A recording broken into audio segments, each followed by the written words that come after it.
और मैं तो ऐसे कई लोगों को जानता हूँ, कम से कम 3 मुझे अभी भी ध्यान आ रहे हैं, जिन्होंने आईएएस और अपने स्टेट का पीसीएस एक साथ दिया एक ही साल में। प्रीलिम्स हो गए दोनों में, दोनों मेंस दिए, दोनों इंटरव्यू दिए। रिजल्ट आने में 10 दिन का गैप था। मैं जिन 3 केस की बात करूं बहुत खास केसेस हैं। इन तीनों का आईएएस में जो रैंक आया वो आया 5 से 15 के बीच में। आप समझ सकते हैं बहुत अच्छा रैंक है, टॉप रैंक है आईएएस में प्रॉपर। तीनों लोग आईएएस प्रॉपर हैं, मतलब उनमें से एक ने आईपीएस चुना बाई चॉइस, बाकी 2 आईएएस हैं। उसके 10 दिन बाद, 5 दिन बाद, 15 दिन बाद उनका अपने स्टेट के पीसीएस का रिजल्ट आया।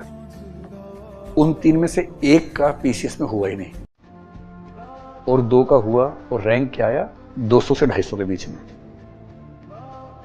आईएएस में 8वां 10वां रैंक, पीसीएस में 250 रैंक, और एक का आईएएस में 15वां मान लीजिए और पीसीएस में हुआ ही नहीं।